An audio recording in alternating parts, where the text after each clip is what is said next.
Be.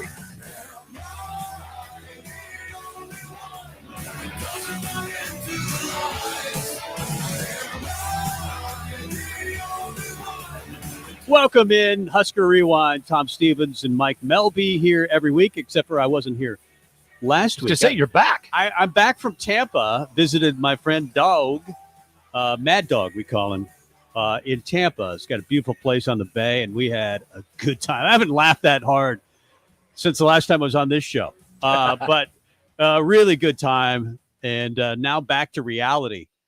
Big show today. Robin Washut is on within the next 20 minutes or so. We're going to talk a lot of Husker hoops because we do on this show. And, you know, because of the portal, it's only amped up. I mean, recruiting used to be whatever your recruiting class was, and then it was over. Now recruiting is all year round. Yeah. So we'll ask Robin what he's going through as far as that is concerned.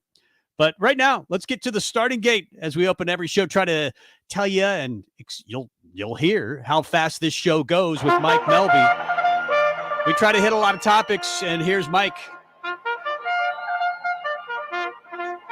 I had a question earlier last week as to why do we use the starting gate and whatever to start the show. I mean, it makes sense. And I said, well, our first show was the Sunday after the Kentucky Derby in 2022, which means today is our 1-year anniversary of doing this show.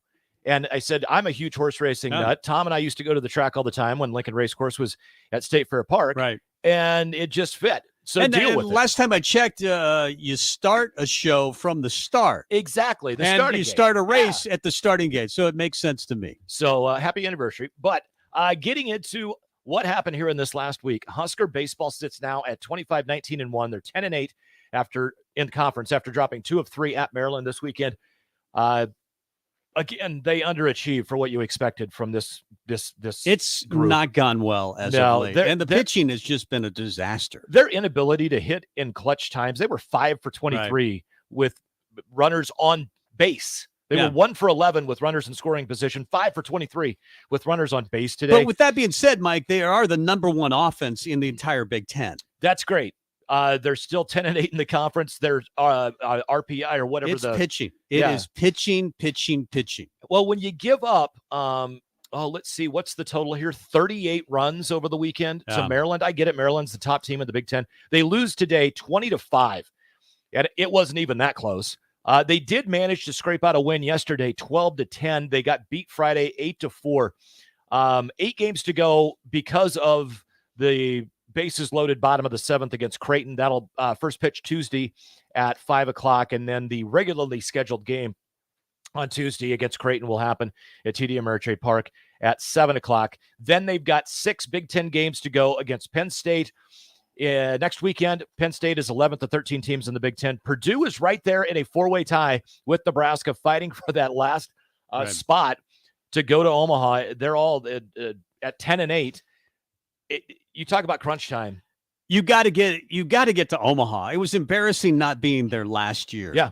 But with that being said, though, and I know the seat is getting warm for Bolt, he's the last guy to win a championship among the men in this league at Nebraska. Yeah. I mean, I get it. But I understand the seat is getting warm, and you got to make Omaha. You got to find a way to get to Omaha. Yeah, it's a really interesting discussion if they miss out on the Big Ten tournament again this year. And Omaha, we're not talking CWS. We're talking the Big Ten tournament.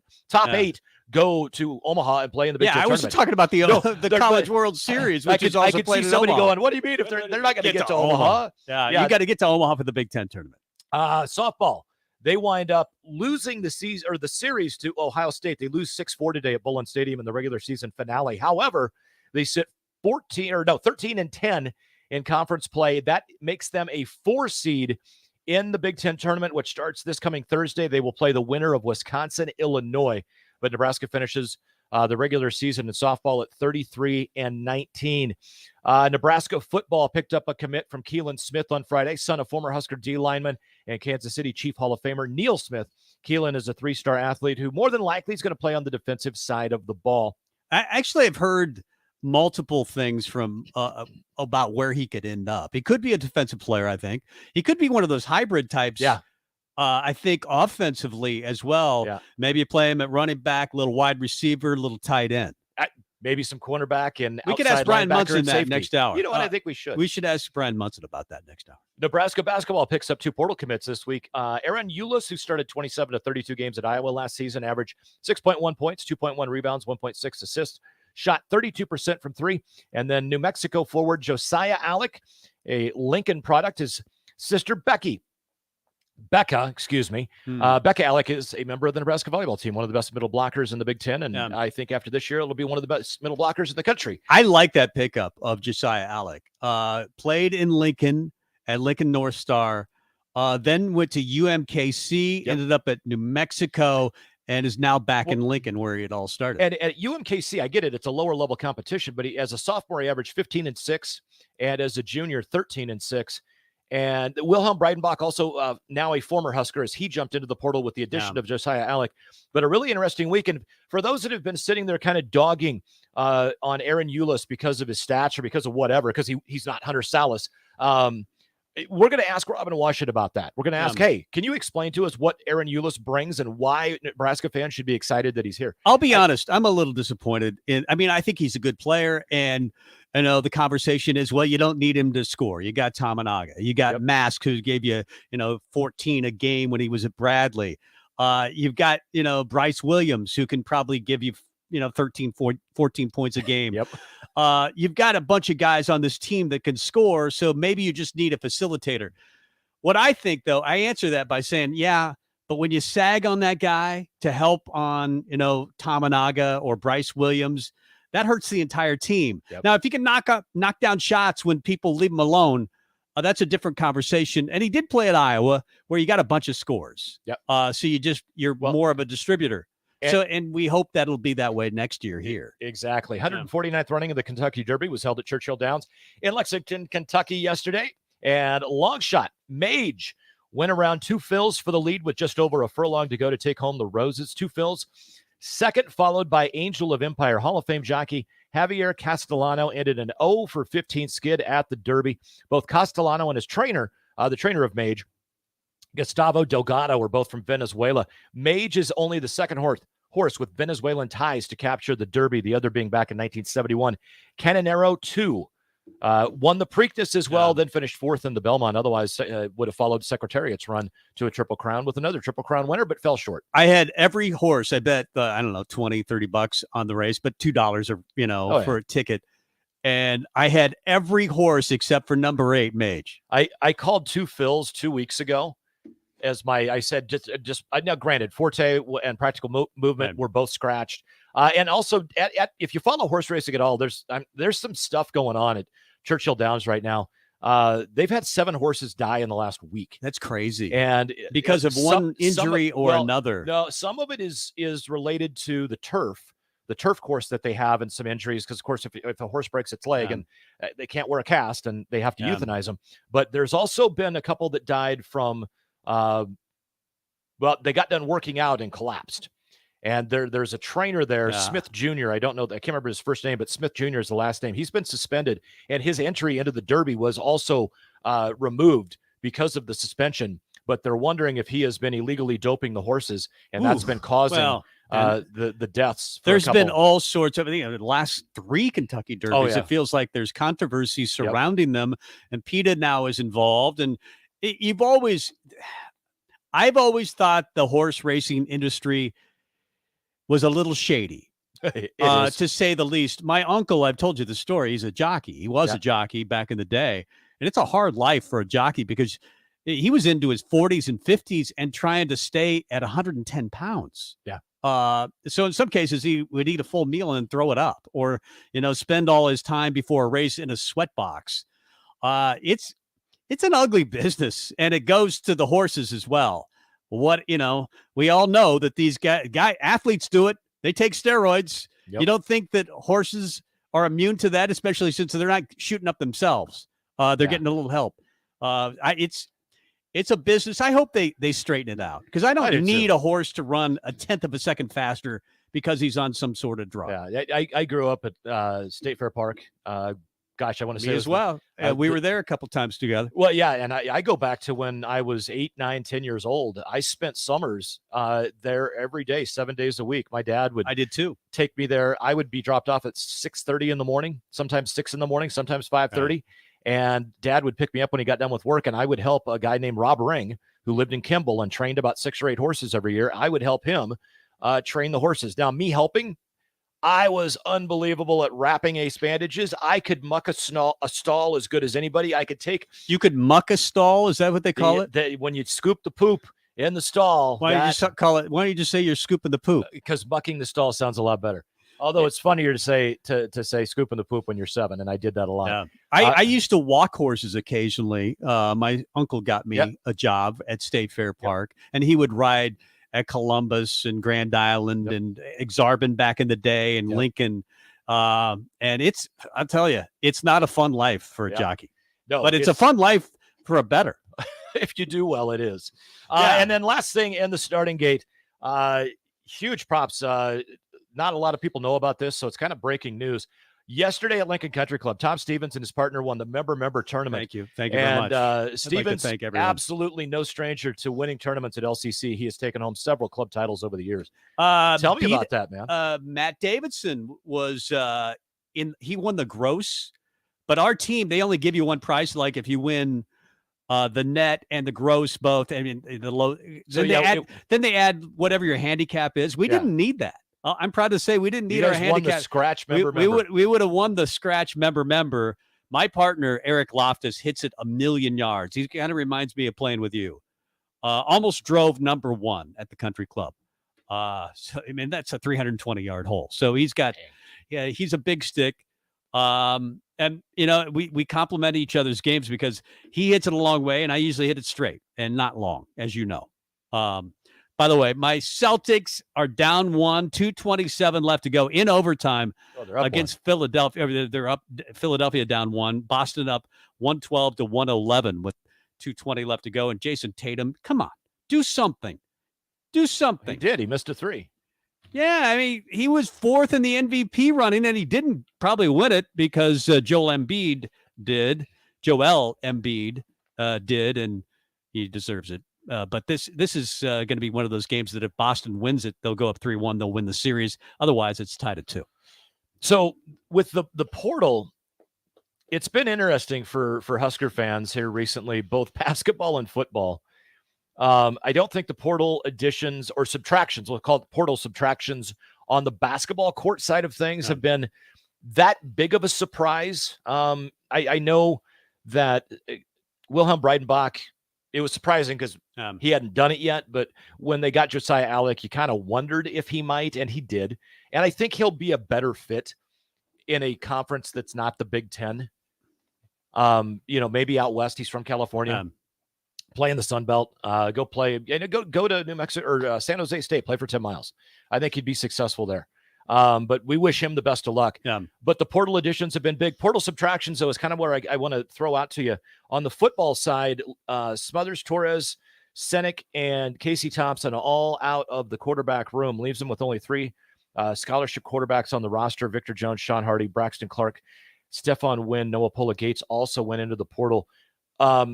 How concerned are you with the quarterback room, Tom? And what do you think the biggest loss is for the Husker football team to the portal? Well, it's Casey Thompson. And for me, it is. I mean, some might say Stephen Wynn.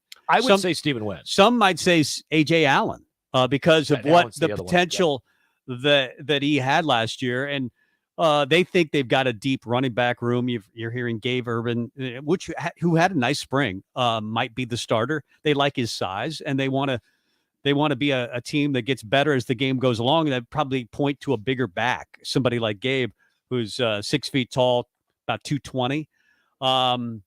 I think that Ramir Johnson has had a really good spring, but he's not probably a 30 carry game guy.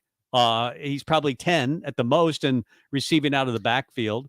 I would say, Grant had a nice year last year. He had the suspension. Early in spring ball. So I think you got a nice little battle there, but I think AJ's out. You could make an argument AJ was probably the most talented of all of them. You could make that argument if you base it on The spring game, though, Yeah.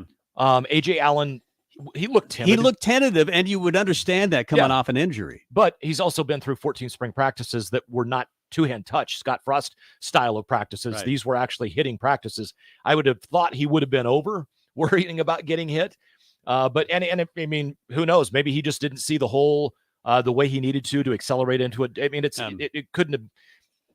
May have been something just like that he leaned left and kind of should have been leaning right, and he couldn't hit a hole as hard as whatever. But it just at times it looked like he was running a little bit timid. But whatever, we wish him the best of luck too. He's a very, very talented young man out of Minnesota. Yeah, he'll land on his feet for sure. Time. Yeah, he'll be a success. The Casey Thompson discussion is an interesting one to me because we know he had a good NIL deal. I think he was making $200,000, something like $200,000. Yeah, very nice NIL deal.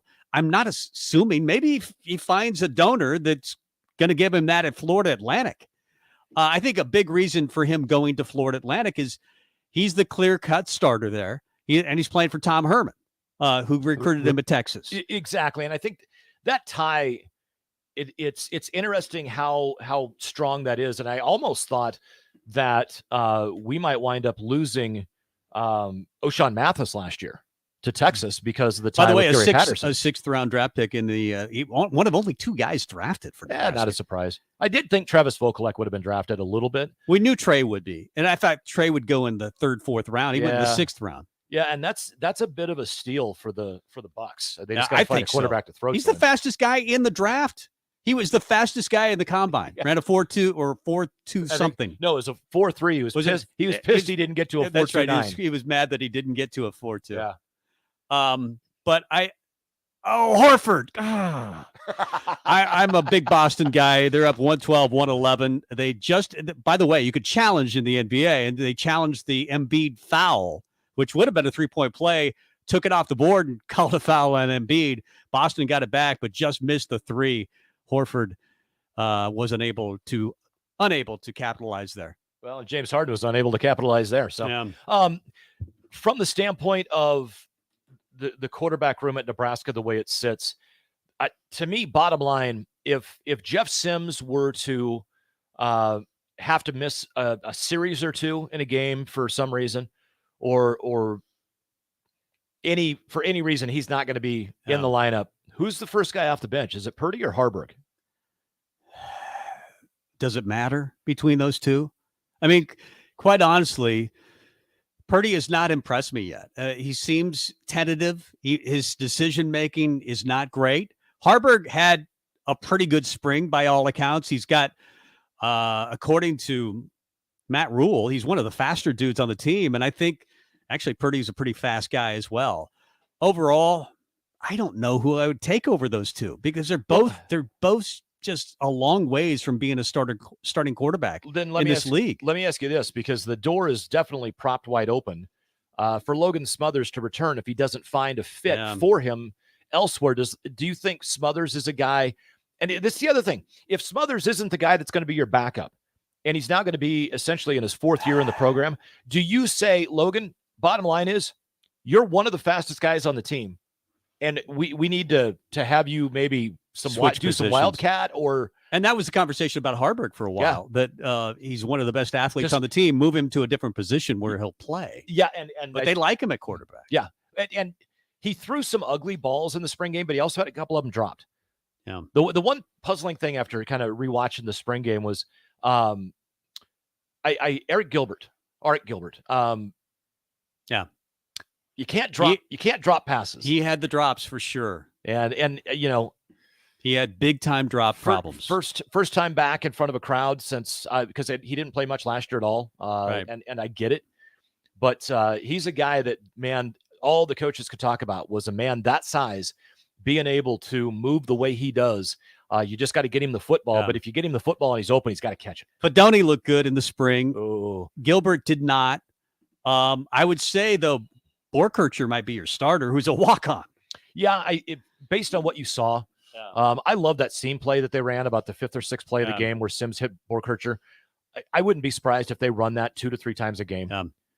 I think their ultimate goal with Marcus Satterfield and Matt Rule is to have 3 tight ends on the hybrid tight end. I think you're going to see that at Nebraska, the pure tight end. They're going to have a flex tight end like Gilbert could be, even though he's 260, 270 pounds. Fedoni could certainly be a flex more as a wide receiver tight end. Let me ask you this. Janarian Bonner, I think, fits that fullback, H-back role They really love well. him. Let me ask you this. And Keelan Smith could be that guy as well. I mean, the recruit. But what about Eric Gilbert or Thomas Fedoni stepping off the line into the backfield and just get the ball in their hands? Athletic tight ends are a matchup nightmare. Oh, you can't cover them with a safety; they're too fast. You can't cover them with a linebacker. They're big enough, but they're not fast enough. Hey, let's face it. With the athletic ability that both Gilbert and Fedoni have, I could realistically see them lining up as possibly an H-back in the backfield, and then the next play be split out wide. Yeah. They both have that ability. They're both that good. Bottom line, though, you got to catch the ball if it's thrown to you and you're open. So Celtics lead in overtime. Jason Tatum, who I've been begging to show up, showed up. He has. Hit a step back three.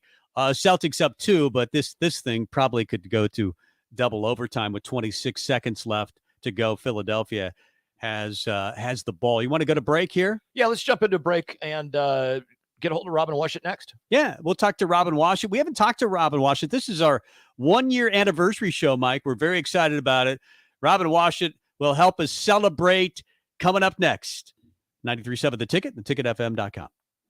Are you looking for a solid, stable career in assembly, CNC machining, or injection molding? We got you covered. Hi, Bob Williams, HR Director for Garner Industries, a world-class manufacturer with a 70-year history right here in Lincoln. And I just listed some great career opportunities that you can find by logging into GarnerIndustries.com. If you want top pay, excellent benefits, flexible work hours, and the opportunity to work in a clean, modern, air-conditioned facility with great people, contact me today by applying online at GarnerIndustries.com. Early break with Sip and Jake. They're on the cusp of probably major announcements. Trev Alberts, the AD, will ask for $250 million in that range. Now, add 70 maybe, and put a roof on it. Who would get to run the button that retracts the roof and does it? Also, maybe you'd be the honorary I think you should be the first one to try it. It was Bill's idea.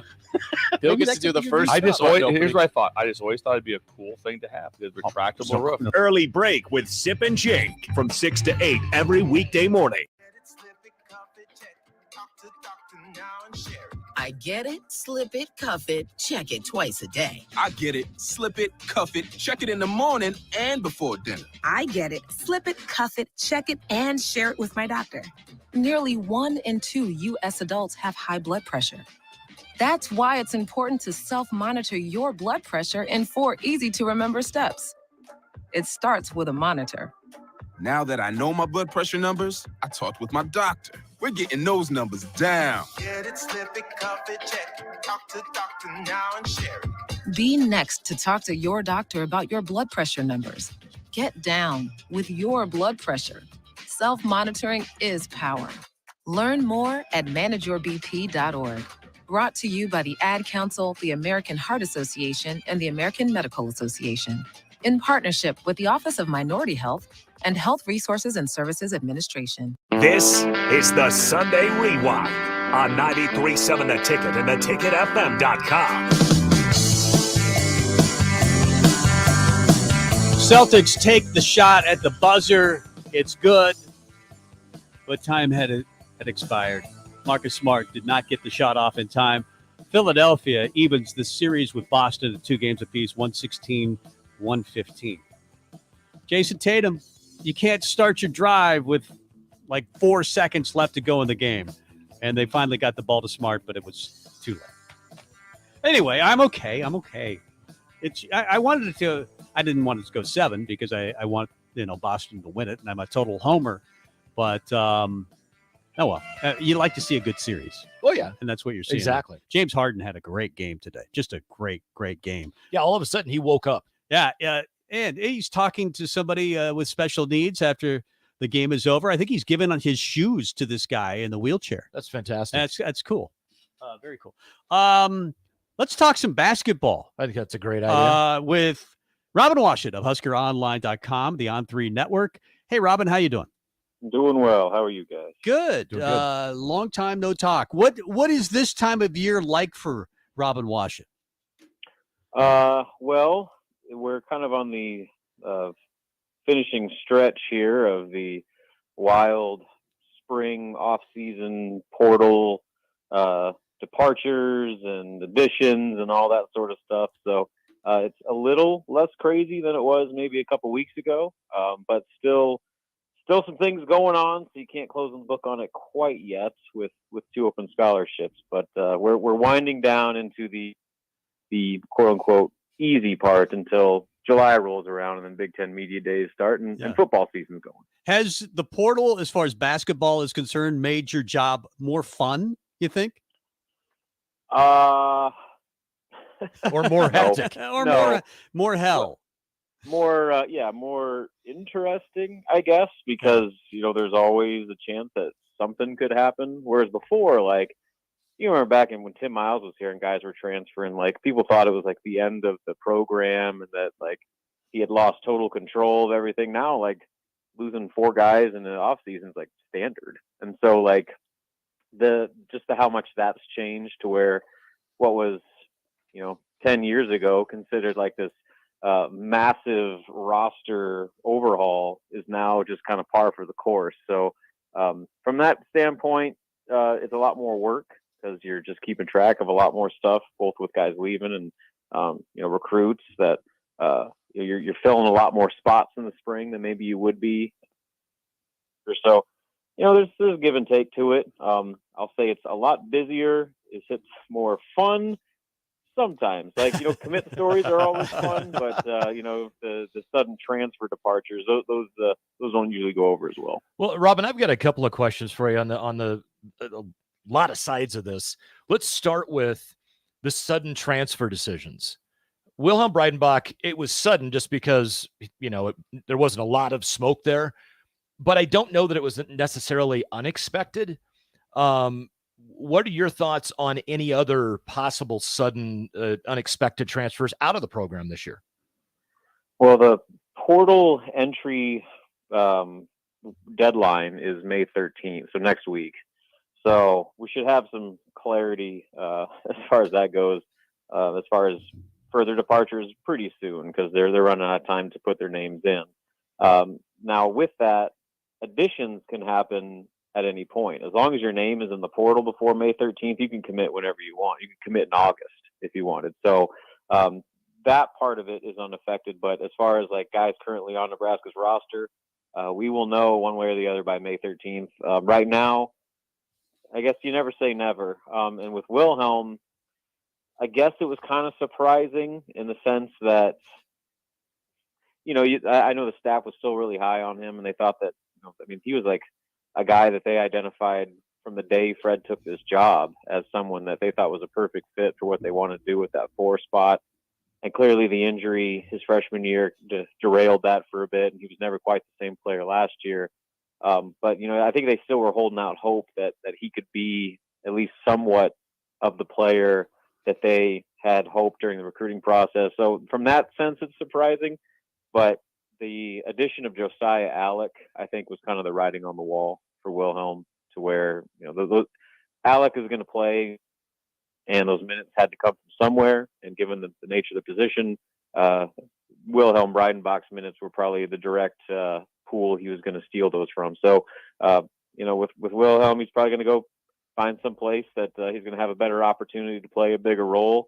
That's just kind of the nature of the business now. But as far as other departures, I'm not expecting any, but again, Nebraska still has 2 open scholarships. And what if they go out there and get a starter level player? There's always going to be a ripple effect with every addition you bring in and what that means to players currently on the roster and their role next season. And, like I said, the Josiah Alec addition is a perfect example where Nebraska brought him in and it immediately led to the departure of a guy that, was going to at least be or have a spot in the rotation next year, one way or the other.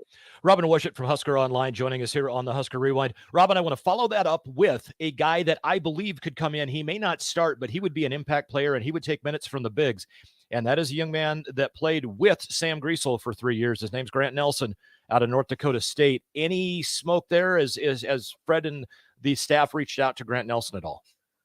Yeah, they reached out, but so have pretty much every team that still has an open scholarship Yep. in the country. He's the number one player in the portal rankings right now for On3. So he's as high of demand of a player as there is on the market right now.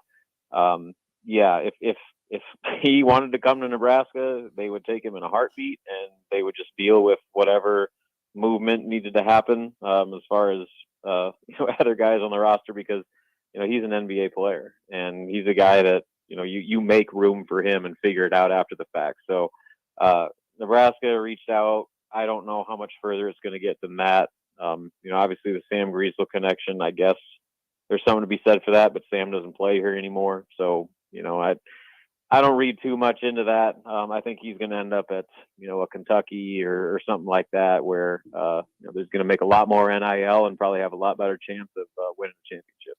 Nebraska has signed 3 out of the portal. The latest, Josiah Alec, but they get Rink Mass, they get Bryce Williams. They actually 4 out of the portal with the addition of Ulis. It felt like Hoiberg could be a little picky, and he was, but they've struck out a little bit. Do they make any more additions in your mind?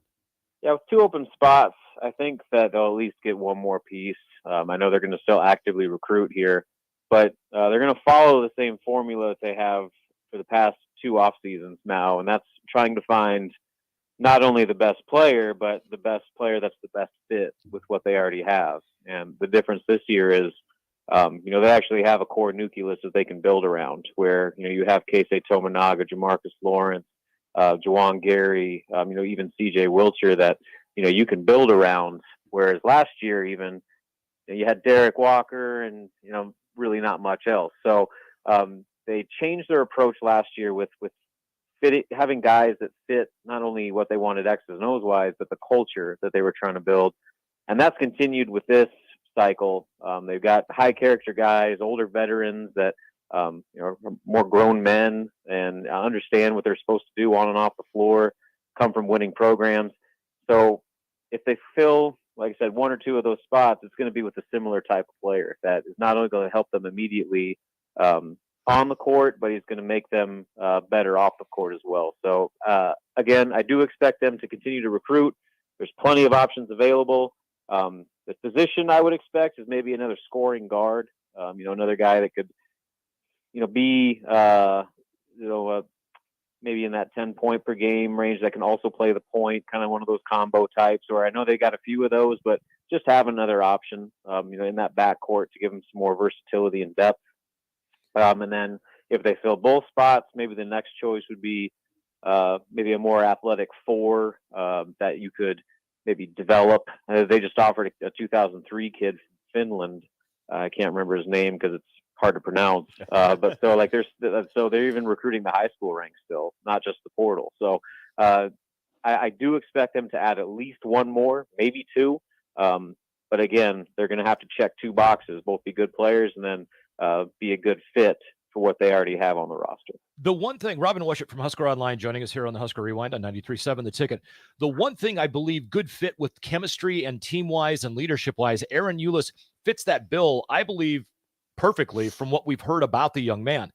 But, keyboard warriors out there that know everything about everything, they're like, oh, Fred completely struck out. He's a horrible player. And you look at his stats, they're underwhelming. But you look at the way he plays the game. Can you help explain to people that maybe don't understand what he's going to bring to the locker room and to the court next year a little bit more about Aaron Ulis? Well, his points per game is like 6 points per game last year. Well, that's more than Hunter Salas had. So there's that. He started 27 games in the Big Ten last year. That's more than Hunter Salas. And so I think the fact that he's not a former 5-star from Omaha, they don't want him. And so there's that mentality. Yep. But with what Nebraska needed and the fit that they needed with what they already have on the roster, I'm going to go back to that. Like you said, Aaron Ulis checked about every box. He's a veteran guy. He's zero maintenance off the floor. He's going to come in and know exactly what he's supposed to do and be a good teammate. He's a culture guy, and he knows what it takes to play at this level. And so he's not the most dynamic player offensively, but they didn't need Alonzo Verge. What they needed was someone to come in and control the pace on offense, facilitate to the scorers that are already on the roster, and play high-level perimeter defense. Aaron Eulis can do all those things extremely well. So that's another one of those examples where, people might not be enamored because they don't have the big splash transfer portal names, in this class, but each one of those guys, Aaron Eulis included, fits a very specific need that Nebraska was looking to address going into this portal cycle. So yeah, he's not getting the love that maybe he would, and I guess maybe that's part of the sting still staying from losing Hunter Salas. But from what they wanted from Hunter, from what they're getting from Aaron Eulis, it's pretty similar. Maybe the ceiling is a little higher on Hunter Salas, but the floor is probably a little bit higher with Aaron Eulis. Robin Washut, Husker Online and the On3 Network, a guy that is a dynamic scorer, especially late in the season. Keisei Tamanaga is going through the draft process. We don't expect him to stay in it, and I think he'll be back next year. But what do you expect that he expects to learn from the draft process?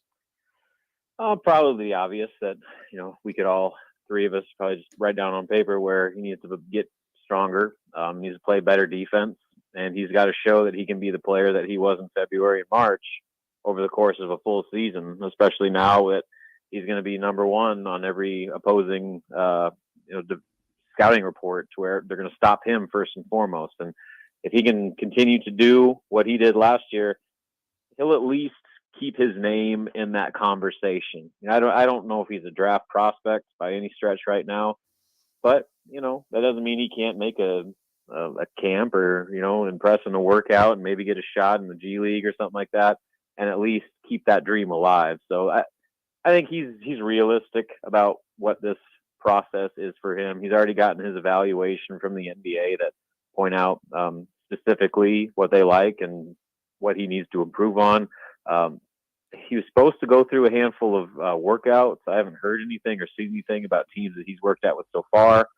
So we'll see what happens on that. But the deadline to withdraw for the early entrance deal is May 31st at midnight. So whatever, May 31st, June 1st at midnight. So that's the latest it will go. But I expect him to be back. I'm probably 99.9% sure he'll be back.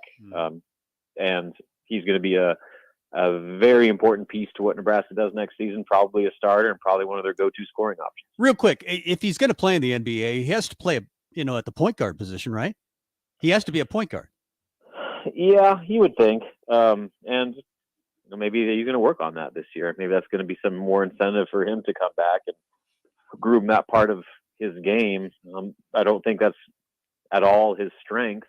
But he's got to be able to show that he's not just a one-trick pony that needs the ball in his hands for 25 shots a game in order to hit his 20 points per game. So that is going to be a big thing for him, is just showing that he's more than just a volume scorer, that he can be a guy that can facilitate, that can also play good enough defense to where you're not a complete liability on the other side of the floor. So, like I said, I think that he's back, and he's going to have a very specific list of things that he needs to work on to keep that carrot in front of him of going to the NBA. Yeah. Robin Washut from Husker Online joining us. Robin, tremendously appreciate the time. Before we let you go, I'm going to not really put you on the spot, but I want to have you throw out maybe a top 7 and go to top 9 rotation for the players that are currently here. If no one else leaves, nobody else comes in with the team that they have right now in that locker room. Can you name us a starting 5 and maybe the first 2, and if you could, up to 4 guys off the bench that we may see in a regular rotation? Starting 5 is tough, just because, again, I don't think they're done, and so there's still a chance they could bring in someone that could vault what is already on the roster. But with the conversation of what they have right now, okay, I'm gonna put Eulis at the point.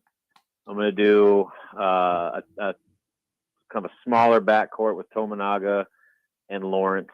I'm gonna do Juwan Gary at the 4, but then I'm leaving out Bryce Williams. Okay. Yeah. Okay. I'll stick with Juwan Gary at the 4, Rink Mass at the 5. Bryce Williams is one of the first off the bench. Who am I forgetting? Josiah Alec. Yeah. Oh, yeah. Alec will be the first. Yeah. Alec will be the first 4 or 5 off the bench. Blaze Cada is going to be in that conversation depending on where he is coming off that ankle injury. So that's your front court rotation is Mass, Gary, Alec, Cada. Your back court, as far as the wings go, Bryce and CJ. And then I think Sam Hoiberg is probably going to be at the back end of that rotation still. Spot minutes, but foul trouble, injuries. Like he's going to be in that conversation, to be the next man up when needed. I think I'm not leaving out anybody glaring yet, am I? The only one that I think possibly is Ramel Lloyd, but we have not seen practice. Yeah, I don't know we don't know. Yeah, we don't know what he can bring. I've heard mixed reviews. Like I think there's been times when he's been really good at practice, and he was the guy that simulated the other team's top scorer on the scout team and did well in that lineup or in that regard. But right now with what they have, I think he's a rotational guy at best. People are thinking that he might jump into the starting lineup. I'm not nearly ready to go there yet. So he's in there probably towards the back end of the rotation at this point until he shows otherwise that maybe he's vaulting some of these guys that I think are going to be ahead of him. I guess the good news is we mentioned 7 or 8 guys that could start. Exactly. Because it was hard sometimes in the past to name 7 guys. I'm not confident at all with that 5 I gave you. And again, and even with what's already here, like I said, I made that 5 and Bryce Williams isn't even in there. I think Bryce Williams could easily be a starter. Yeah. And so, there's a lot of directions they can go. I mean, they could play a lineup with Rink Mast, Josiah Alec, and Juwan Gary on the floor together and have a really formidable front court. So they can go small, they can go big, they can go long. This is by far the deepest team Fred Hoiberg has ever had, and it's going to be really interesting to see, especially when they go out to Spain for that foreign tour, how many different lineup combinations they toy with just to see how guys play with each other, and then even on into non-conference play. How much experimentation goes to find the best lineups. Well, it's nice too that they can be a little picky right now. I mean, they can, as you mentioned, not only look for a really talented player, but a guy who's a perfect fit. And it feels like if they don't get somebody, you could live with this lineup. Good stuff, Robin. We appreciate your time. Absolutely. Thanks for having me, guys. There you go. Robin Washut of Husker Online of the On3 Network. Man, we had Robin on. That was good. I enjoyed that. Haven't had Robin on for the tenure of our show, 1-year anniversary today. So we thought, well, let's bring on somebody special, Robin Washington. Exactly. I'm guessing we'll have him on throughout the season, and maybe we could talk to him as they go to Spain. That'll be fun. Oh, absolutely. I'd love to have that conversation. But he mentioned his starting 5. Have you thought about yours? I think you've got to go with Rink Mast, Bryce Williams, Aaron Eulis, Casey. And I just like the energy Juwan Gary brings. Yeah, that's my starting point. Although Jamarcus Lawrence, I can make an argument because having the energy of Juwan Gary off the bench, right, and with what you see from Josiah Alec, that young man has the same tenacity rebounding. He can finish around the rim too. He's a second, I think, rebounder in his league, coming from New Mexico. But Jamarcus Lawrence. We talk about Gary getting injured. We talk about Vanderbilt getting injured. He's the one that benefited. And so did Sam Hoiberg. And all 3 of those guys really did a good job of making good decisions and spreading the floor, knocking down threes. So, I mean, you wonder where Jamarcus Lawrence, a guy like that, would be, or Hoiberg would be, had the injuries not happened. Very true. And the interesting thing with what last year's team had that this year's does not, coming up, is they don't have a Derek Walker. However, Mast is pretty creative. The replacement for Derek Walker is Rink Mast, and Mast doesn't have the passing ability that we know of because he's never been in this system. I don't think he's a bad passer. He wasn't asked to facilitate. No. However, what he has that Derek Walker didn't in any way, shape, form, or capacity is he's got a 3-point shot. He can step out and knock it down. Yeah, 35.3% from 3. And Walker, I think in his career was 1 of 4. Yeah. That wasn't something that he did. He wasn't asked to do it. My curiosity, you've got a team that can really shoot the 3, I think, at least on paper. We've said that going into the season. They've got to make them, though. But you've got, obviously, Tamanaga. Bryce Williams can shoot the 3. Mast can shoot the 3. Lawrence can shoot the 3. And C.J. Wilcher can shoot the 3. I wouldn't mind bringing in one more. a guy that can shoot. You mentioned to Robin, and we've talked about this off the air, Ramel Lloyd. He's kind of a mystery man. He's a wild card for this team. Top 100 recruit. Yeah. Played with Bronny James in high school at Sierra Canyon. Which I'm to throw, and you just committed to USC. He just committed to USC. Yeah, I think he wanted to be closer to dad in LA. Do we worry that Ramel Lloyd makes the jump into the portal before May 13th? Yeah. Where's the demand, though? USC has a top 10 class right now. Yeah. I don't think they need dudes. They got 2 top 20 players. They got the number 1 player in the country. Yeah. So I don't know. Would they be interested? Maybe.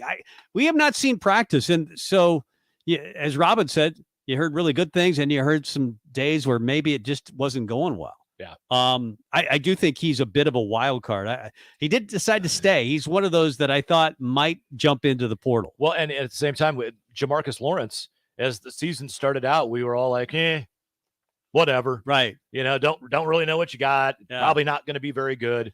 Could defend, could handle, and could really shoot the three. His free throws need some more. Yeah, he's got to get better.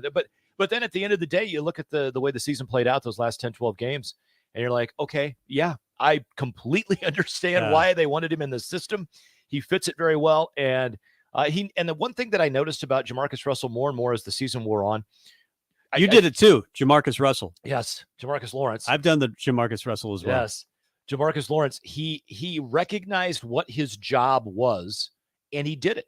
Oh. He didn't try to do too much. He was trying to do too much too many times earlier in the season, and as it progressed, you just saw him get better and better, more confident, and led to helping the Huskers get on a little roll there at the end to get back to 500. I want to hit on a topic and see how far we can go with it, but ESPN's FPI has come out. Nebraska is ranked 52nd in the country.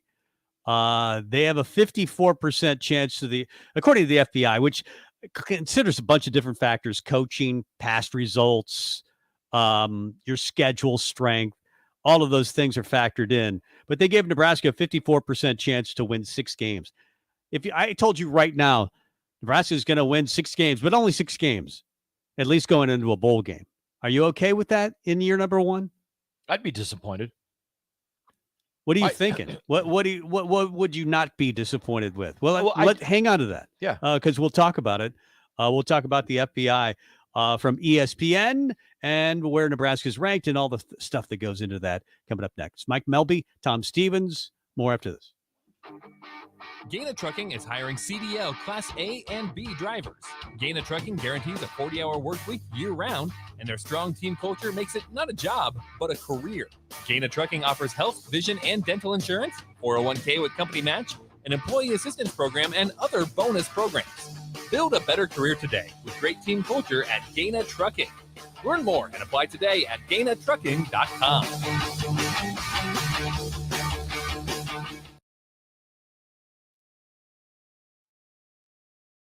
Good enough. Okay, fine. I can't be a Raven fan because I don't think they're good enough either. Okay, fine.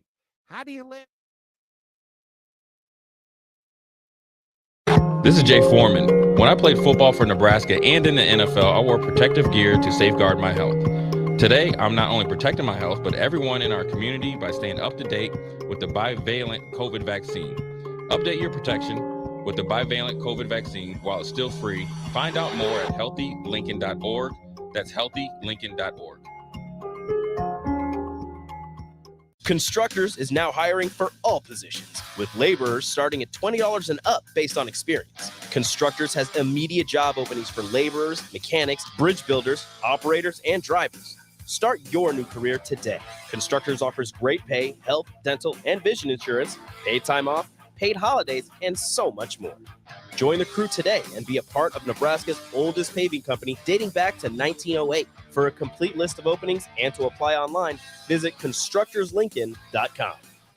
May 1st through 31st, enroll your eligible smart thermostat in the LES Peak Rewards program. You'll earn participation incentives while helping to reduce electric usage. Learn more and sign up at les.com/peak rewards. On the block with Strick and Austin. The Macho Man. That's how my voice, I feel like, sounds right now. If I sound like Randy the Macho Man all day, don't worry about it, baby. It'll be okay. Randy Savage, Eric Strickland. A little I've correlation. never seen you and Randy Savage in the same room together. Little correlation. All I'm saying. All I have to do is just dress up real funky, like with some glasses, a nice little hat. Weekdays from 2 to 4 on 93.7 The Ticket and theticketfm.com. Back to the Sunday Rewind with Tom and Mike. That's old school. Yeah? No school like the old school. On 93.7 The Ticket and theticketfm.com. Welcome back. 1 year anniversary show of Tom and Mike and Husker Rewind every Sunday, 5 to 7. First hour featured Robin Washut. Hour number 2, Brian Munson. We'll talk a little recruiting coming up in hour number 2 at about 6:25 tonight. ESPN has their power football index. I don't know how often it's right. I think they've been right a lot on Nebraska, although last year they had Nebraska going, I think it was 6.5 wins. Yeah. So they were wrong last year. They were, I think they were wrong a lot under everybody was wrong about Scott Frost. Yeah, I think. they underestimated how bad he was. So. This year they've come out with the FPI, the football power index, and they have Nebraska at 52, 11th in the Big Ten. So not great for year number 1 of Matt Rule. They do give Nebraska a 54% chance of winning 6 games and a 2.6 chance of winning the Big Ten West. Last year, they gave actually Nebraska a pretty good chance of winning the West, 29% chance relative to 2.6. That's a lot better. But I guess if you told me Nebraska would win 6 games in year number 1, knowing that Scott Frost never won 6 games, I think I'd take it right about now. Well, I'd take it and I'd take the bowl game, and it's obviously an improvement. But at the same time, I just from some of the talent that's here, like MJ Sherman is a difference maker. Yeah. I mean, he's a guy that's going to be a difference maker in the NFL. But you lost a few difference makers. I get Casey it. Thompson, Wynn, A.J. Allen. With this offense, would you rather have Jeff Sims or would you rather have Casey Thompson? I'd rather have Jeff Sims at this point, but I hope – I don't know that I ever saw Jeff Sims. Now, he was playing for Georgia Tech, not a good football team. But I don't ever remember Jeff Sims, and I didn't watch a lot of Georgia Tech football, taking over a game like Casey did at times, knowing that Casey had no offensive line at times last year. But he and Trey Palmer together won the Iowa game. And for some people, you get a trophy for that game. So that's kind of a mini bowl game for Nebraska. That was the biggest win Nebraska's probably had in the Scott Frost era without Scott Frost coaching, because he was long gone by then. Very true. I tweeted that out when Nebraska beat Iowa, the biggest win of the Scott Frost era without Scott Frost. Yep. And one of my better lines on Twitter, because I'm not great on Twitter. But I just think we're going to miss some guys. And I think Casey, it would have been nice to come into the season with Casey Thompson and Jeff Sims to have an actual quarterback battle. Well, and I agree there. And will we have one? No. Because that's not as the quarterback crew is constructed at this point. There's no way you can have a battle when there's that much disparity. That's the question for Brian Munson next hour. Okay.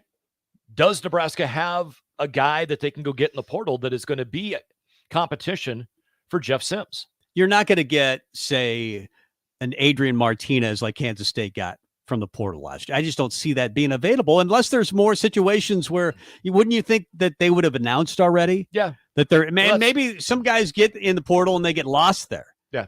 Well, that's so maybe there's already question for somebody Brian. in the portal. Yeah. I don't know. But like from my standpoint, if they go 6-6, I would be disappointed. I would be happy with the progress and the success, but I would be disappointed because I feel like with the culture that seems to already be here based on that prior coaching staff, the culture wasn't horrible. They just never figured out and got over the hump and found a way to win games. And Coach Rule has alluded to it. He didn't have to teach these guys how to work hard. That's a huge thing. And don't you think some of the things he said, I mean, I'm all in on Matt Rule, but some of the things he said, for example, the offensive line being really good and he loves the offensive line. Some of that is just being said, not as Kool-Aid, but to motivate his guys. And they're thinking, oh, coach has my back. So I believe what he says, but I think some of it is to motivate his guys. Hey, I've come out on the line. I said, I think we have a good offensive line. I think, this is a strong position group. Now go prove it. Well, and I completely agree with that. And looking at the offensive line, the only thing that we really can take anything from the little snippets that we've seen of practice and then the spring game. Yeah. And in the spring game, there's a couple of guys I saw improvement from. There's two new additions. One of them not really new. He's just back, and Nuri Nuili. But Ben Scott and Nuri, Nuri's a big get because you didn't have him last year. Yeah, we didn't have that last year. Yeah. And then there's other guys. And Teddy wasn't available for most of the year. There's other guys that I saw, there's noticeable improvement from these guys. And then I'll be honest, there's a guy or two that they don't look any different from when they were getting beat every third time that we dropped back to pass last year. I guess that's why you kind of have to wait until they play the game against Minnesota. We'll see how that turns out. By the way, Minnesota, their FPI is 33. Colorado's is 95. And by the way, Dion has had 71 players jump in the portal. 71. Since the portal opened in 2018, that's by far the most by 21. And his athletic director, I can't remember his name, just came out today, I believe, or yesterday, and supported Dion. Says, everything you're doing is great. Keep throwing guys off campus. I love it. He didn't say that, but it feels like it's kind of crazy in Boulder right now. Well, and there was a great article, I believe it was in The Athletic, and it covered a lot of unnamed coaches because, of course, they're with other programs, and their thoughts on what Dion is doing. And a couple of them were like, I get it, but the way he's going about it really makes me question if that's a positive moving forward to try to get guys to come in. Yeah. We'll see if it works. Especially to get high school players to come in. Because how do you go, you sell the guy to come play as a high school player, or if you're brought into that program and he's telling you you're going to be a starter if you're going to have the opportunity and you're going to, whatever he lays out, and then you don't succeed to the level he thought you would in your third team, fourth team. Do you really want to go play for a coach who, if you haven't developed the way he thought you should, is going to go, you got a future in football, young man, just not here. Get out. Well, he's not the first coach to push guys to the portal. Back to the FBI, though. Colorado's at 95. Northern Illinois, Nebraska's next opponent, 114. La Tech, 101. Michigan, 6.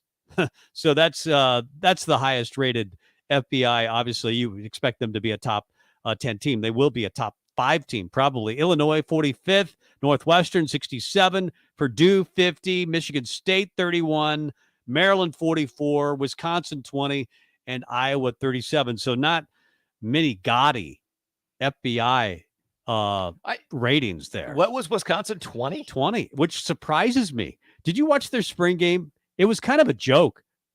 I mean, it was touch football, and I guess that's what spring games have become. Well, but unless you're at Nebraska now, and then it's a real game. That was a real game. A green jersey didn't matter. They were wearing green jerseys, but they were getting hit. Yeah. There's a lot of people that have like a ton of belief in Luke Fickell and what he's going to do, but your jury's out with me until a full season goes by or two. I don't think what he's doing in Wisconsin is going to work.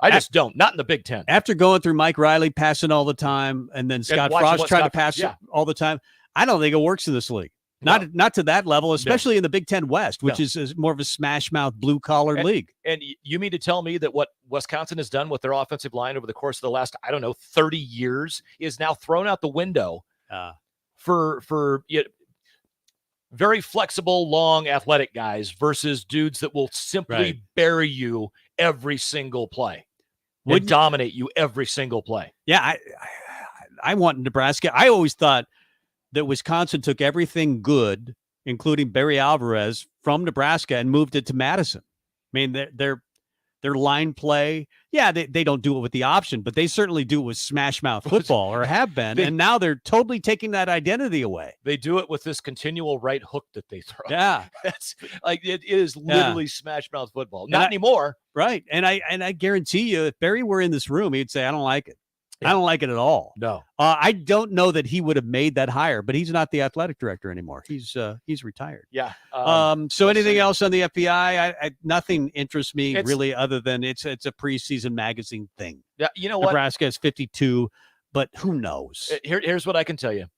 You can eliminate numbers for the sake of argument, 14 through 20 on a dartboard, and just let me throw a dart. And I'm probably going to be just as accurate as the FBI on predicting how many wins Nebraska is going to have next year. A lot of the stuff makes sense. They do it on your previous, base it on the data from your previous seasons, then returning starters, past performance, recruiting rankings, and coaching tenure. Yeah. So it makes sense how they do it.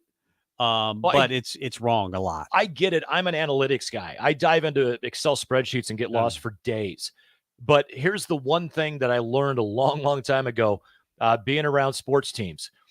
There is there is a lot that goes into how good a team is that happens inside the locker room, not inside the field of play. Yeah. And what goes on in that locker room dictates what goes on in the field. And if you don't have a great locker room, you're not going to have a great team. Football, basketball, don't care what sport it is. And so you can sit there and say, well, all the analytics say they should have. Well, guess what? Yeah. You didn't know that this guy decided to do something, and then that triggered that guy to be mad, and then that position group got pissed at that. And guess what? All of a sudden, that's all your analytics are out the window. Well, here's what I know about coaches. Good coaches tend to win, and bad coaches tend to lose, at least over time. And Scott Frost won. That's why he got the Nebraska gig. But then he lost a lot. Matt Rule's been, at least over time, consistently a winner. In college, yeah. In the NFL, he got 3 years. He got 3 years in Carolina, and who knows what it would have been had his 7-year contract played out. But I'm fairly confident in saying he's a pretty good football coach, at least at the college level. Absolutely, yeah.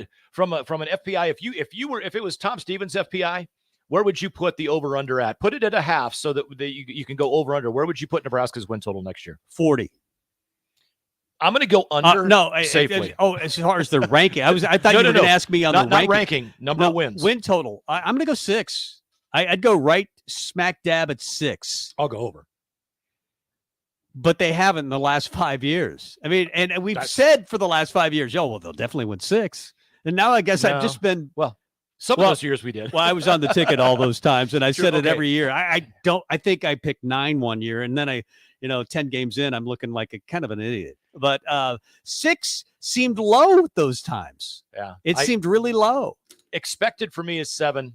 Overachieving for me is 8+. I know we got to get to break. We're late again. Imagine that. It's our 1 year anniversary show. That's what we we have do. to be. We got to follow in line with what our normal show is like. Yeah. Should we talk a little baseball and where this thing's going? Nebraska baseball just came off a 20-5 loss to number 23 Maryland. They did get one win in the series, but how much confidence do you have in where the direction of the Nebraska baseball program? Let's have that conversation. Absolutely. Mike Melby, Tom Stevens, more on the way. Early break with Sip and Jake. They're on the cusp of probably major announcements. Trev Albers, the AD, will ask for $250 million in that range. Now, add 70 maybe, and put a roof on it. Who would get to run the button that retracts the roof and does it? Also, maybe you'd be the honorary button. I think you should be the first one to try it. It was Bill's idea. Bill gets to do the first. Here's what I thought. I just always thought it'd be a cool thing to have, the retractable roof. Early break with Sip and Jake from 6 to 8 every weekday morning. As an 18-year-old, I let my mistakes kind of take over my life. I was 0.5 credits away from completing high school, and I didn't do it. 10 years later, at age 28, Jackie finished her high school diploma. When I found out that I was pregnant, I know that I had to do something for myself if I wanted to make her a better person and provide a better life for her. My family never stopped pushing for me to be better because they knew what I could become and who I could become as a person. My support team is amazing. The educational director, my sister, and even my 7-year-old daughter has just been more than the support that I could ask for. I've been given an opportunity, and I'm just thankful for it. No one gets a diploma alone. If you're thinking of finishing your high school diploma, you have help. Find free adult education classes near you at finishyourdiploma.org. That's finishyourdiploma.org. brought to you by the Dollar General Literacy Foundation and the Ad Council. If you came across someone struggling with hunger, how would you recognize them? By their clothes, their age, the way they speak? Would you notice a 16-year-old boy who got his first job, not for extra spending money, but to help feed his little sisters? or a mother who's in between jobs and sometimes goes to bed hungry so her kids can have dinner? Or a 14-year-old girl who signs up to every after-school activity, not to make friends, but just to get something to eat? Or a retiree who fell ill and had to choose between getting medicine or groceries. I am the 1 in 8 Americans who struggle with hunger. People you pass by every day but never knew were hungry. I am hunger in America. Hunger can be hard to recognize. Learn why at IamHungerInAmerica.org. Brought to you by Feeding America, 200 Food Banks Strong, and the Ad Council. If you or someone you know is having thoughts of suicide or experiencing a mental health or substance use crisis, call 988 for free, confidential, and compassionate support. On July 16th, the National Suicide Prevention Lifeline is transitioning to 988. There is hope. For 24/7 support, call, text, or chat 988. Sponsored by Nebraska DHHS, aired with the Nebraska Broadcasters Association and this station. Back to the Sunday Rewind with Tom and Mike. That's old school. Yeah? No school like the old school. On 93.7 The Ticket and theticketfm.com. Welcome back to the Husker Rewind here on 93.7 The Ticket and theticketfm.com. I'm Mike Melby. That is Tom Stevens. Hello. We are old school. The reason we're old school is because we've both gone streaking in the quad with Will Ferrell. And speak for yourself. Okay, I know I did the one time. Anyway, the one time. And we're both old. Anyway, I want to jump onto the Sutter Heyman text line. Crowbait asked, he goes, I want to make sure I have the time right because it's jumped around on occasion, but when is Husker Rewind on? Each and every Sunday. So for those that would be now. Don't from have 5 to 7. Don't have the program. 5 to 7 every Sunday. We're on these airwaves, and then a new show last week started that I just happen to have a tiny bit part of. It is called The Finish Line. We talk a little racing, and Rebecca Pearson and Rebecca's got a great background in pavement racing and Formula One, and has done like incredible things because she worked for Mobil 1. Yep. And for those that know me, I spent a couple of years behind a microphone at Eagle Raceway. I've worked on sprint cars. I've fumbled around behind the wheel of a mini sprint and some other celebrity races, but we talk racing, and it's kind of fun. So Sundays between 5 and 8, hang out. I'll be here for all 3 hours. Tom for the first 2. Rebecca joins me in that third hour for the Finish Line, but Husker Rewind every Sunday, 5 to 7. Crowbait, you are always on and chiming in, man. You got great insight and commentary on it. Appreciate you listening. And then random texter said, Mike Riley was the worst college football hire in the history of college football, and Scott Frost put every one of his marbles into the Adrian Martinez bag, which obviously didn't work out well. Yeah, I will push back. I didn't like the Mike Riley hire. I thought it was an awful hire. And if you heard my rant on the air, the day he was hired during the Gaskins and Stevens show, you understand how you understand my angst, my anger. But consider this: what Frost had to win 20 in a row to tie Riley. Very true. Yeah. So the worst hire may have been Scott Frost. He was definitely, I mean, he was the worst hire in Nebraska football history. And it pains us to say that because we all had our Frost Alert shirts on and we were all, I thought it was a home run hire. You less than me. Yeah. There's a history that and a reason why, but regardless, I was never a huge fan of the hire. I was hopeful. I thought it would be a really good hire. Always hopeful. Always will be.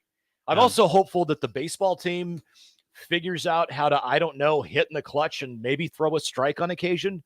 It seems like that's been eluding them, especially lately. They lose the series to Maryland. They did get a win yesterday, 12-10. But again, the pitching is just abysmal. They give up 38 runs on the weekend. Today they get smoked 20-5. Super frustrating. I think Max Anderson hit his team-leading 19th homer today. Between Bryce Matthews and Max Anderson, you got two guys that realistically could be first-team All-Americans, and your team is just not good. It's not playing as good as it should, as well as it could be. I don't know what's going on. I don't know what's wrong. Tom, pitching. It's pitching. Pitching is a big part of it. I mean, they have the number one offense in the entire Big Ten, a top 20 offense, and have for most of the year in college baseball. You mentioned Max Anderson. He's as good as it gets for Nebraska baseball. 36th career home run today, 8th all time. He and Bryce Matthews are a really good combination for the bulk of the year. Now, they've had problems as of late. The defense has been really good. Yeah, you could say they try to hit too many home runs, but they've hit 80 some so far this year, and they're setting records. I can't argue with the offense in most cases. They did get one win over the weekend to 23rd ranked Maryland, a team that's very difficult to beat. But when you give up 8 runs and then 20 runs and your win is 12-10, that's a problem. Well, yeah, you score 7 runs a game in a 3-game series, and you were lucky to win 1.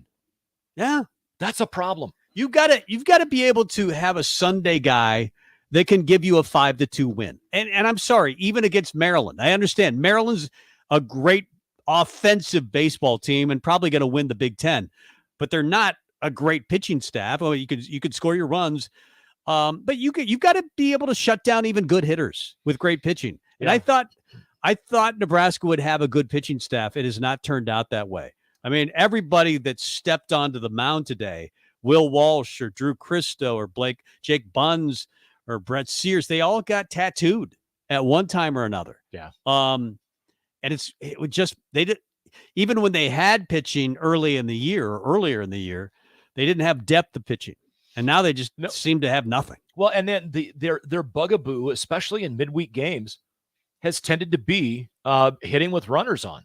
They're 5 for 23 today, 1 for 11 with runners in scoring position.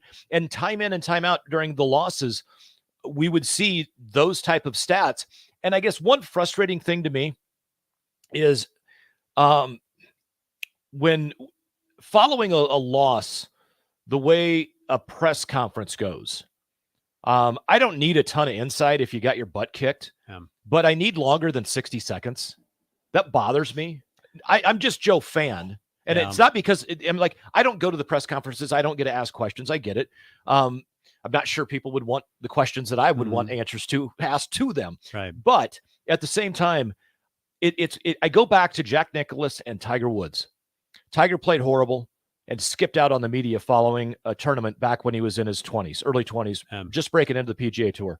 And Jack pulled him aside and he said, "You know what?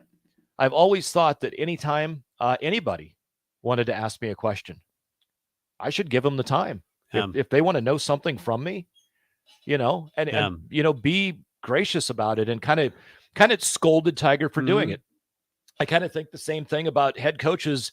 And we've had some in the past in various sports that let's face it, that post-game press conference is 30 seconds. And it's like, really, come on. I think when you're winning, it's okay, right? A couple of years ago, Nebraska wins the Big Ten. In fact, the last championship in a men's sport, and we're all good with it. Hey, he's just got an edge. Or Darren Erstad. That's our buddy. That's Darren Erstad. He's got an edge. He was similar. Some coaches, and I guess I would be a little bit like this.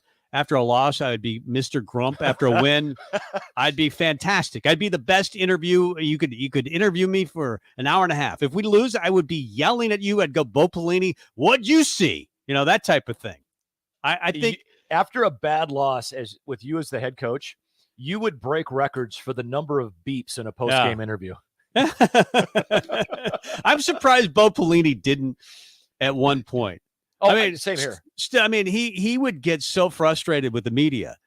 And we know the Dirk Chatelain incidents back in the day, and we know the tape after he was fired. And we, to a sense, liked it. Yeah. We liked the fact that Frank Solich was one of the worst interviewers of all time. And it wasn't because he tried to be bad, or maybe he did. Maybe he tried to just be so bad that you would stop asking him questions. But a lot of coaches aren't good interviewers. But I understand what you mean when they get a little grumpy and they come up with one-word answers in one setting, where after a win, they'll tell you anything you want to know. Well, and from the standpoint, I interviewed the coach after a game over 700 times, the head coach. Yeah. And Steve Johnson, there were games that he was very short, but he was also very poignant. And 90% of what he said had nothing to do with the questions that I asked. He simply made the statements that he wanted his He was players talking to his hear. team. Yep. I would say, hey, tough loss tonight. You turned the puck over there in the neutral zone and caused the 2-on-1 and ultimately cost you the game. And he would go back to a play in the first period and he would talk about that play. Right. But I got it. And it was always short, but it was always very poignant. Right. And all the coaches that the Stars had that I interviewed, and all the ones for Omaha and for Cedar Rapids and Waterloo and Sioux Falls, other teams and the University of Nebraska Omaha that I called games for, they all had their own little quirks and ways about them. None of them, though, ever were just so short that you were like, come on, I got a job to do. Yeah. Fans want to hear from you. Yeah. They don't need to hear, well, we suck today. Our guys got to be more focused. Thanks. Have a nice night. Yeah, and I think that's where a guy like Matt Rule does a good job of balancing the two, because you've got to be able to challenge your guys. And you've heard from Will Bolt, for example, after games saying, I think guys were just too selfish at the plate. I think very open and honest. And I think you can say those things, but there also is a fine line. It has to be a balance, especially since baseball is such a long season. Like a good year, a great year is sometimes 40 and 25, where you're losing 25 games. Yeah. So you come out of a lot of games going, oh my God, we're terrible, when you're really not. You're not that bad. When you look at your overall record, you just have bad games. It's baseball. But if you continually are that way, I think it can beat your team down over the season. So you've got to be able to balance the negative and the positive. And I don't know that every coach has that gift. It feels like Matt Rule does. Yeah. But I'm not sure every coach. Bo Pelini certainly didn't have that gift. No, he did not. And we the segment, we're talking about Nebraska baseball and the frustration of this weekend. Yeah. They've got 8 games to figure some things out. I mean, we're at the home stretch here. They've rounded the corner, man. They're in the stretch. Yeah.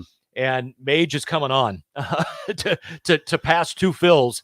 And the thing is they were tied for 6th coming into this weekend. And they're currently tied for 5th in a 4-way tie for 5th, which means 5, 6, 7, 8. That's your last 4 teams into the Big Ten tournament in Omaha. Yeah. And I believe the team's 11 and 10. I can't remember who it is. It's not Penn State. I know they're 11th. And it is Penn State next weekend. It's Penn State next weekend. They're 11th in the Big Ten. So bottom line, Nebraska has got to figure out a way to win a game where they have the bases loaded with 1 out in the bottom of the 7th inning. First pitch, 5:00 on Tuesday at Creighton. At TD Ameritrade. They got to win that game. Well, that's basically a doubleheader, because remember that Exactly. They pick up at the suspended game with the bases loaded. Yeah, that's the suspended game. Yeah. Then the game after that, I come on, figure out a way to win a midweek game, and then they have to sweep Penn State. Period. End of story. Yeah. Not only from a standing standpoint to make sure that they don't have to worry about winning 1 or 2 or whatever going into the last weekend against Purdue at Purdue. By the way. Get some momentum, to get some confidence that things are working well. If you're looking for something, a ray of sunshine, somebody to serve you some Kool-Aid, think about this. Last year, Ole Miss was the very last team to make the NCAA tournament. They were like 8th in their league in the SEC. It also tells you how good the SEC is. Yeah. But they ended up winning the national title because they just got hot. And nobody would have predicted them to win the national title when the NCAA tournament started. So you can't turn this thing around. You can get momentum. That's the whole point. And Nebraska desperately needs it right now. Yep. Because they don't have momentum. And you thought, it was very possible they're going to lose 2 out of 3 against Maryland at Maryland. Is just kind of the way it happened today, 20-5. Yeah, that really put a downer on it. I mean, if it would have been a 5-4 game, a 3-2 game, or a game where you saw, clutch Maryland just beat you, that's one thing. But they beat you bad. Yeah, but you get shelled for 8 runs in 1 inning, and it just seems like the wheels come off. And I can't even imagine how frustrating it is for Lance Harvell and Will Bolt and the staff and the players. But they've got 8 games to figure it out and get into the Big Ten tournament and do something. And the thing is, they're probably going to lose they are going to lose Max Anderson next year to the Major League draft, and Bryce Matthews as well. And those are your 2 best offensive players. So hopefully they've got guys coming in that can play baseball at a really high level. Let's get to the break and talk to Brian Munson coming out of Husker Online. Of course, the On3 network. We'll talk to him about Husker football and where is Nebraska going to get their quarterback next year? Because it may not be Dylan Raiola, or is it? We'll talk to him about it coming up next. It's May, and that means the school year is almost over and summer road trips are on the horizon. Stop telling yourself you'll upgrade your car someday and do it now. Mullen Motors lot is full of great vehicles to take home so you don't have to worry about your current car barely surviving another road trip. Come check out their lot just north of 48th and Layton and find your next ride. Summer road trips are just around the corner. Mullen Motors. No taglines, just quality vehicles. Mullen Motors. NASCAR is known for fast cars, roaring action, and big bucks. The Nebraska Lottery's NASCAR Powerball Playoff promotion features all three, especially the bucks.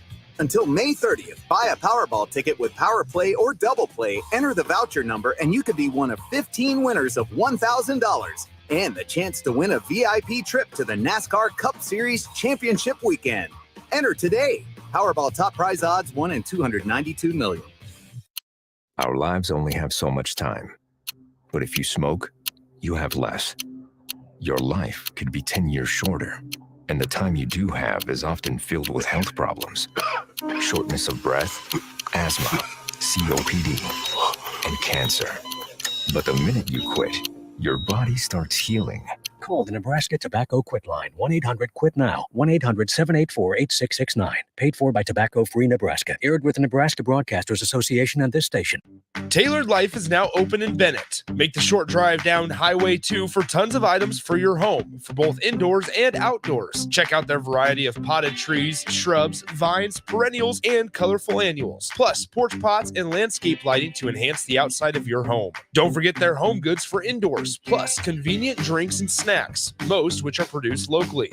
Visit Tailored Life today in Bennett and stay tuned to their Facebook page at Tailored Life 360 for food truck events coming up. Victor deployed for the first time to Afghanistan in 2003. At 4 a.m, my phone rang. They said, "I regret to inform you that your husband was wounded in action." Victor sustained a moderate traumatic brain injury. I was doing school full-time, and I was also then caring for Victor. One of the most important elements of caregiving is taking care of yourself. I just didn't want to forget that I also had goals and that I also had a life. What I did is I challenged Victor to meet me halfway. There are almost 6 million military and veteran caregivers across the nation. We have our own journey, and we can fulfill that journey at the same time that we are helping our loved one. Visit aarp.org/caregiving for a free military veterans guide to navigate your caregiving journey and better care for your loved one and yourself. Brought to you by AARP and the Ad Council. More of the Sunday Rewind is coming your way next. 60% of the time, it works every time. On 93.7 The Ticket and theticketfm.com.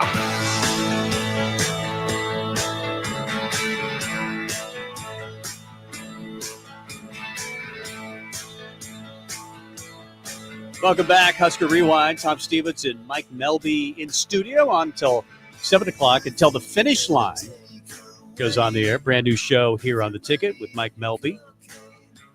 And hi, Tom. Hi.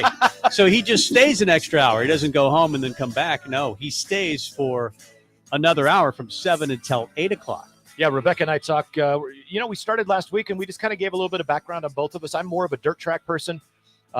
She's more of a pavement track and road course, and we don't care what the sport is, man. We just want to talk racing, so that's what we're going to do.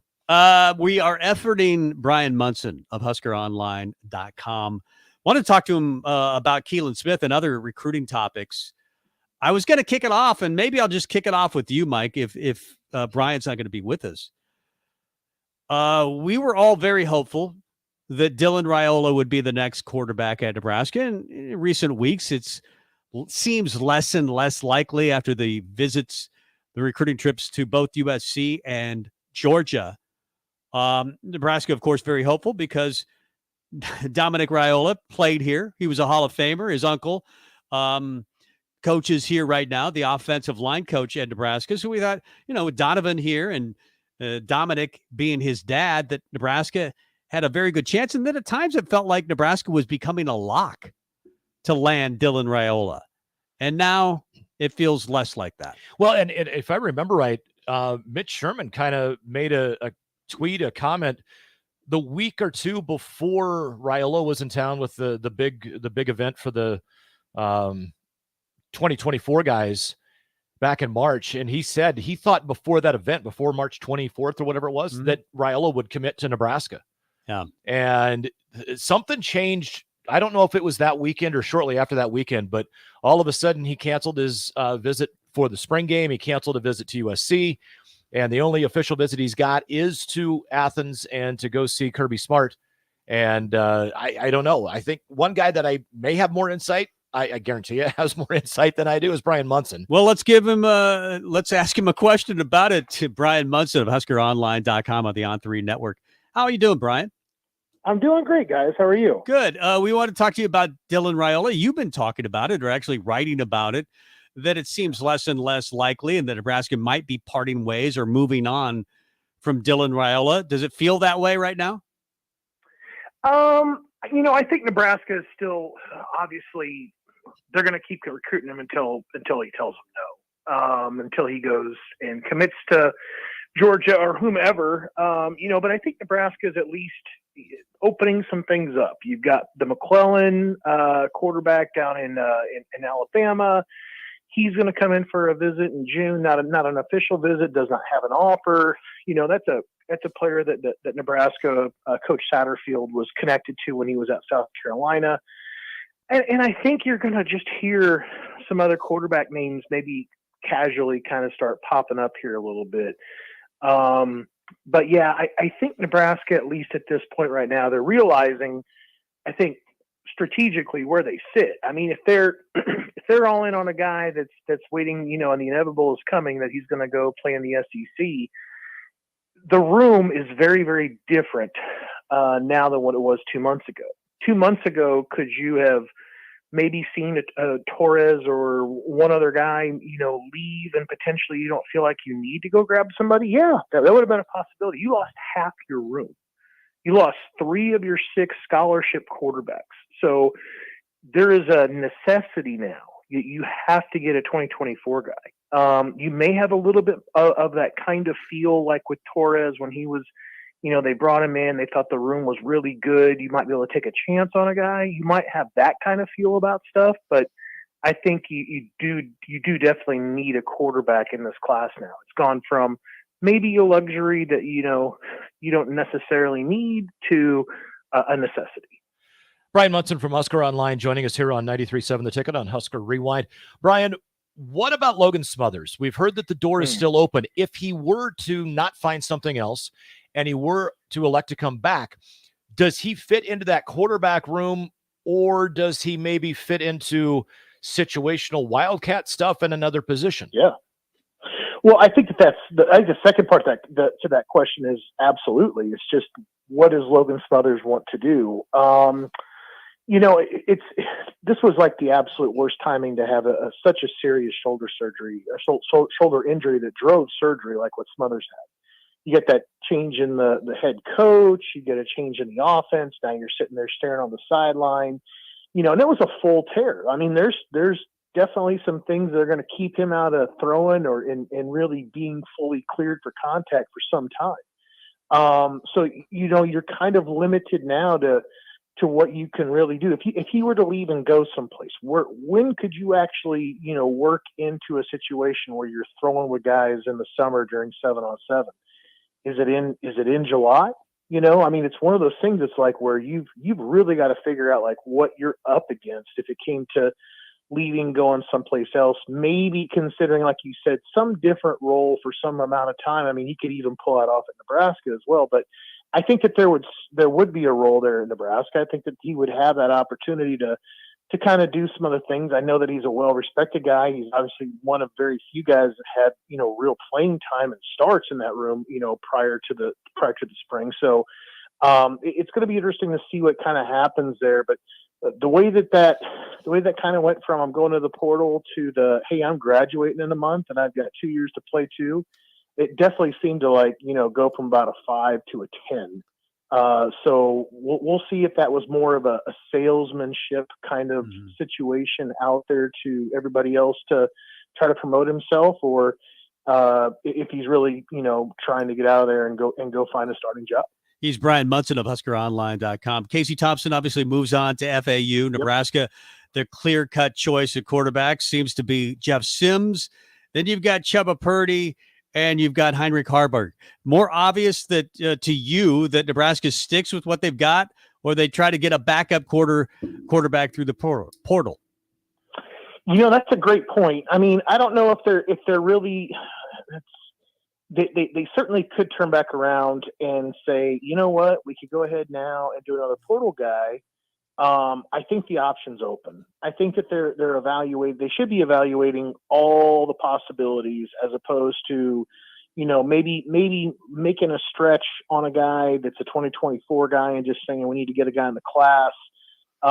It just feels like to me that you still don't have to rush this thing. If Raiola goes south and he goes to Athens, you still have an ability, I think, to get back into the picture with some guys, maybe potentially that you haven't offered. You didn't offer McClellan.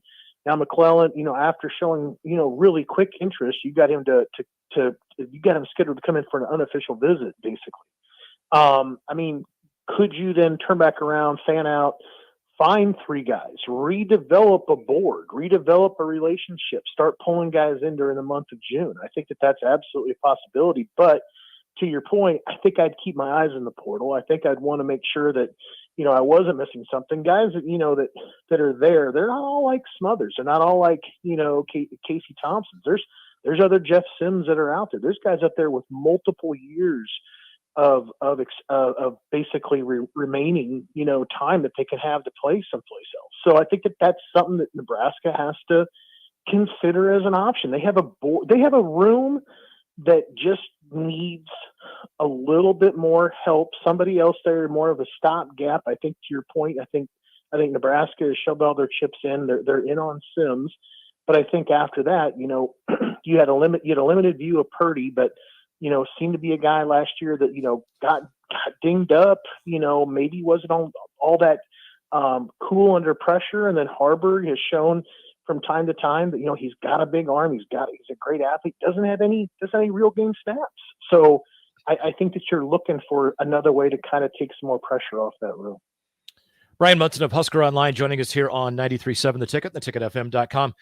One of the other 2024 guys that were in town for the big weekend back in March, and that has been back one other time for the spring game, and I believe he's planning on coming back in June, is the number 1 offensive tackle in America in the 2024 class, a guy by the name of Brandon Baker. He tweeted at Aiden Breland earlier today, kind of showing him a little bit of love, and I guess I'm curious what your thoughts are on Nebraska's chances with the best offensive lineman in America.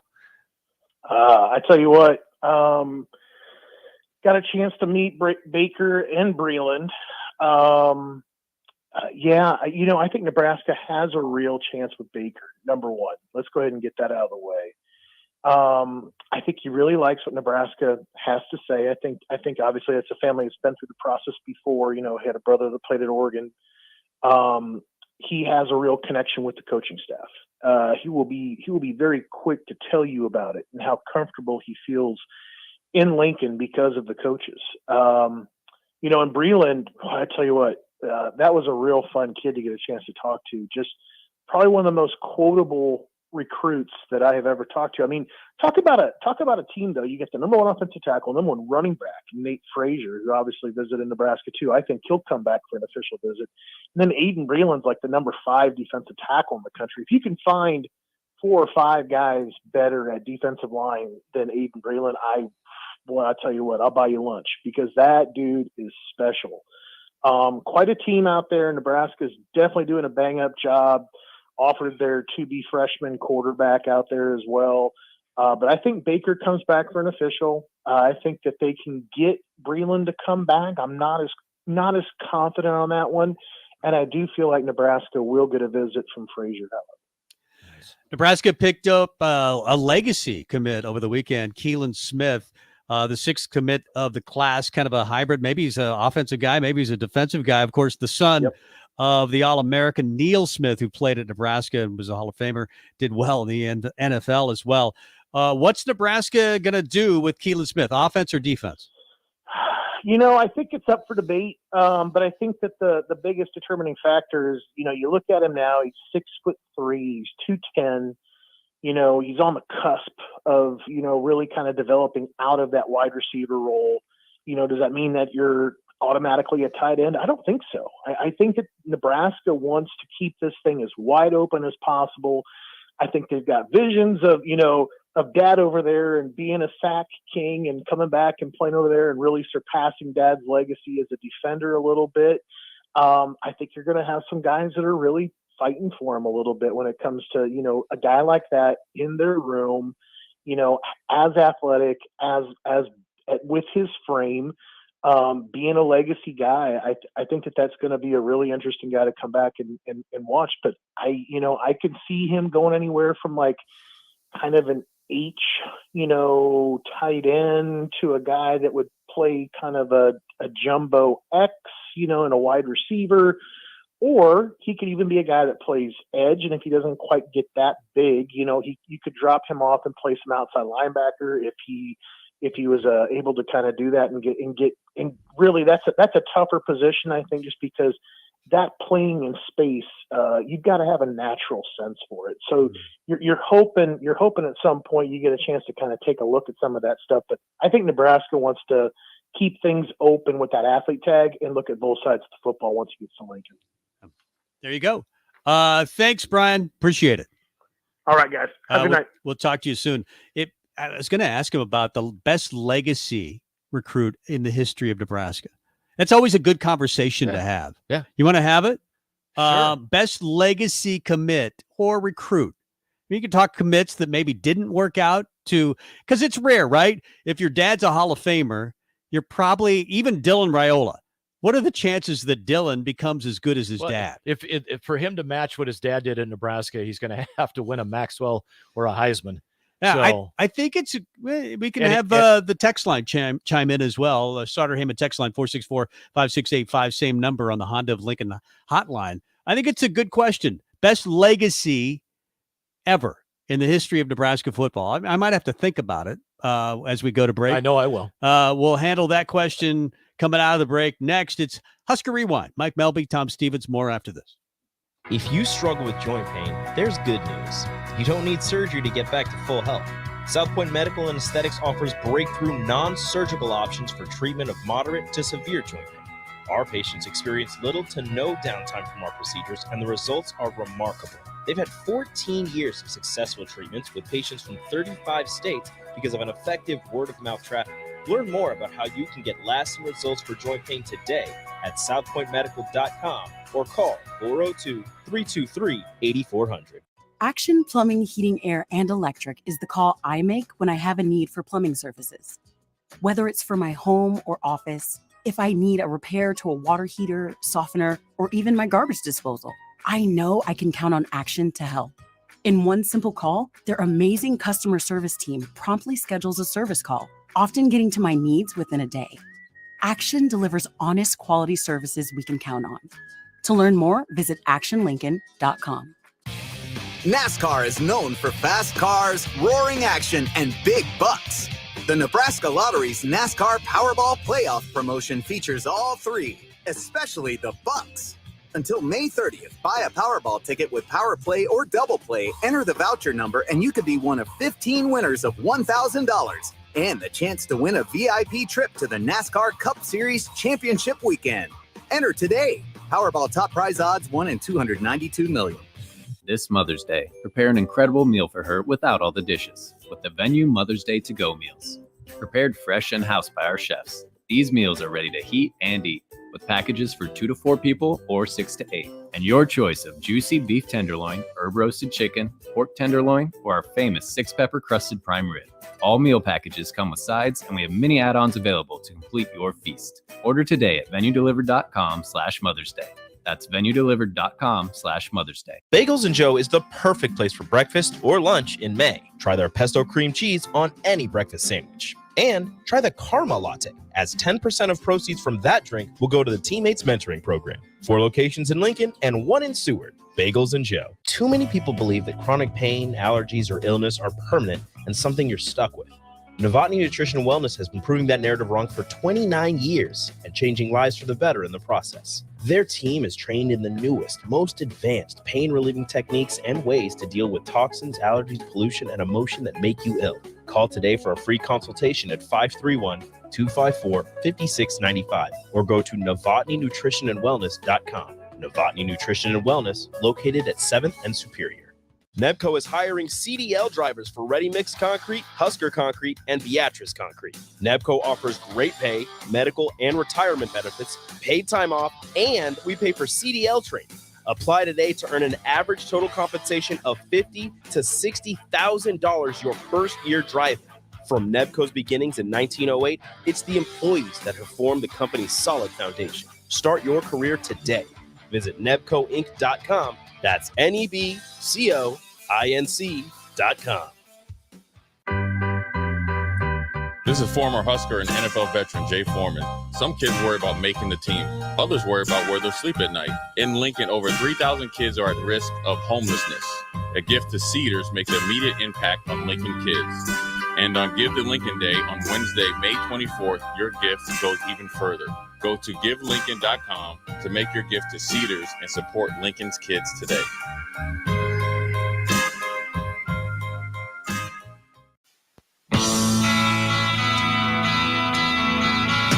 More of the Sunday Rewind is coming your way next. 60% of the time, it works every time. On 93.7 The Ticket and theticketfm.com. Welcome back to the Husker Rewind. That's Tom Stevens sitting across from me. My name is Mike Melby.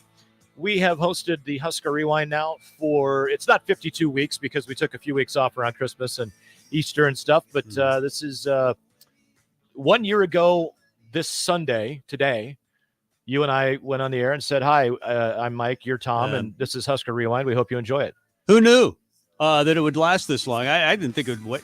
I thought they might cut it off mid-show, the first show. I did too. I was waiting for DP to just walk in and go, yeah, this isn't working. And then they realized how much we're making. They thought, oh, well, it's better than dead air, probably. So we've been up for a year, and it's been fun. I've truly enjoyed it. We went into the break, and I thought about this legacy question because, Dylan Raiola, messing with Nebraska, his uncle coaching here, his dad played here. And then you have Keelan Smith commit this weekend, the son of Neil Smith, also a Nebraska Hall of Famer. And I think he was on the all-decade team of the 90s in the NFL. Yep. So certainly, I think the best college NFL player Nebraska's ever had was Will Shields. I was going to say, because he's in the Hall of Fame, the College Football Hall of Fame, and the Pro Football Hall of Fame. That's pretty tough to top. And he would be a good answer to the question that we had, best legacy, but not in football. Yeah, his son, Siobhan. Siobhan, I mean, he's got to be in the top 10 of legacy recruits in Nebraska, I would think. I would think so. And then I threw out Terry Rogers. Terry Rogers is a good one, and I wonder how good Terry Rogers could have been without the injury. Yep. I don't think he was ever going to be Johnny. No. Because there's only one Johnny. Yeah. And I can't imagine what Bronny is going through. Bronny James just committed to USC, I believe, today or yesterday. Yeah. Michael Jordan's kids were never good at basketball. And I think part of that, they're okay, but they were never great. And I think most kids that have great parents in whatever, that's a lot of pressure to live up to. And I think it rarely happens. The thing with Bronny James is he kind of has this nonchalant, apathetic view of the world and what people think of him, because he's literally lived under a spotlight since he was probably 3 years old and started dribbling a basketball, and somebody with a cell phone recorded it and put it on the internet. And his dad is, I mean, LeBron is LeBron. He's very calculated with what he says. And I think he's probably taught his son very well. He's one of the few that I don't think he cares if he lives up to the expectations. I don't think he expects to. He just wants to be the best him he can be, is the gist I get from obviously a long way away. Ben. But legacy-wise, though, at Nebraska, you threw out two names. Tony Davis and Josh had I just thought of Tony Davis, Yep. which Josh had an okay career, not a great career. Yeah. Certainly Tony had a better career than Josh did. The one that came to mind, as soon as you said it, I went, Nebraska's last 5-star recruit, Baker Steinkuhler. Right. And he had two sons, Baker and Ty. Yeah, Dean had Baker and Ty. But Baker was the last. But neither of them were as good as their dad. Was there No. ever one that was as good or better than their dad? I don't think so. No. In fact, it rarely happens that the son is better. I mean, you've got Barry Bonds Jr., who's better than Barry Bonds. Yeah. But after that, I mean, can you name another? Ken Griffey Jr. was probably better than Ken Griffey. You mean Bobby Bonds and Barry Bonds? Oh, sure. Barry Bonds was better than Bobby Bonds. I'm sorry. But Barry Bonds and Ken Griffey Jr., who both their fathers were great, and they were better, they also both took steroids. Either that or their heads grew 19 times. But so did bigger Roger Clemens. So did a lot of pitchers. But I'm just saying, were they better without the steroids? Because their dads didn't take steroids. So, you know what, though? How many football players were taking steroids and nobody cared? Because the tests aren't sophisticated or as sophisticated, it seems, in the NFL as they are in baseball. When you go back through the annals of steroid use and all of the ways that it's worked its way into society and into culture, I am friends with some people that one of them is addicted to steroids, and they must, bench press however much they max out at all the time. They always have got to keep the physique, and I just don't get it. It does so many bad things to you. And I always think back to the old TV show. You remember Coach? I love Coach. Minnesota State University. Minnesota State University. Do you remember the episode? I believe it was Lyle Alzado that they had on, and he was playing a former player for Coach.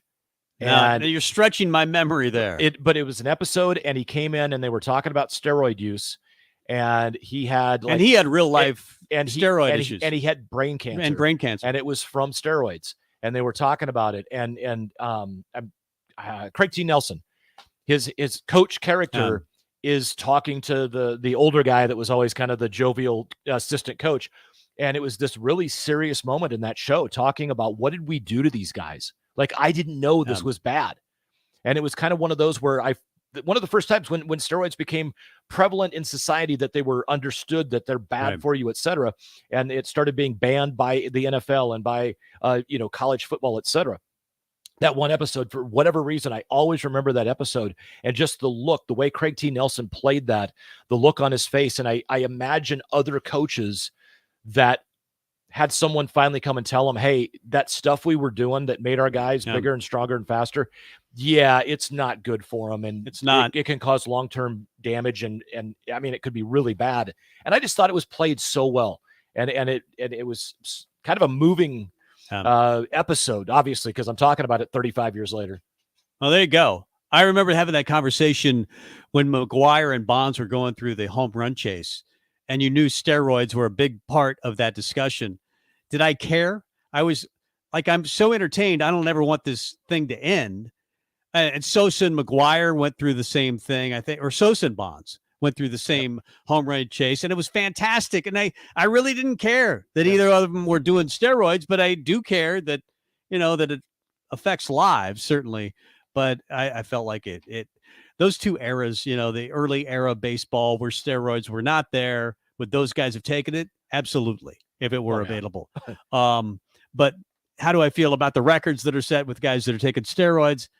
I don't know. I haven't come to grips completely. Well, let me ask you this, from the standpoint of specifically baseball, would you be okay if in Cooperstown they said, we are going to have a special wing designated to players that realistically, had they been clean, would have been first ballot Hall of Famers, but they were not? Rafael Palmeiro, Roger Clemens, Barry Bonds, Ken Griffey Jr. Put Pete Sammy Rose on that Sosa. list just because of the gambling. I still think Pete Rose should be in the Hall of Fame. I just do. Absolutely should be. But yeah, I think it's an interesting discussion. But we don't have it in any other sport. We just have it in baseball because baseball loves its records more than any other sport. It celebrates records. And if those are tainted through perceived cheating or actual cheating, that's a big problem for baseball. It just doesn't seem like any other sport really cares. Yeah. We just talked about the Kentucky Derby and 7 horses dying. Yeah, and it here in doesn't the seem last like week. it's even generated that much conversation. Not in the mainstream. I actually, one of my on ESPN, you can customize your homepage, right? One of my top 6 that's on my main toolbar at the top is horse racing. I follow horse racing. I love horse racing. I love like the it. handicap. So I've been following it and I know about it. It's not necessarily mainstream. And it has been some injuries with the new turf course. It's a brand new course they put in at Churchill Downs, but there's also been 2 or 3 that have been related to, they believe, some kind of doping. And it's horrible. No, that's been a big question mark at on horse racing forever. Yeah. But more recently, and now PETA's involved in that, and we'll see how it turns out. But kind of took away from the whole festivities of yesterday, even though I still bet on it, the Kentucky Derby, and lost. Which that's what I usually do. Bet and then lose. That's the process. You have it down to a science, though. I'm getting really good at it. I have not seen many people do it as well as you do, where you bet and lose. When you got it, you got it. Mention the portal. We had a brief discussion about Colorado and what Deion Sanders is doing at Colorado with 71 guys in the portal. Since actually even before he got there, a lot of the guys jumped in. 47 have been in the portal. I believe since he got there, but the window opened, actually closed, I believe. It was open April 15th. Yeah, it was open. 30th. It was open April 15th, and then all guys, mostly because Deion just went to them and said, "Hey, you're never going to play. You need to get away. You need to get out of here." So a bunch of their players, 71, have jumped in. That's 21 more than any other school in the history of college football. Of course, the portal just opened in 2018, but Arkansas State had a bunch, and that's 21 more than them. The stories that have come out, though, from a couple of former players, if a coach sits you down and just says, "You're not going to fit my program," I appreciate the honesty.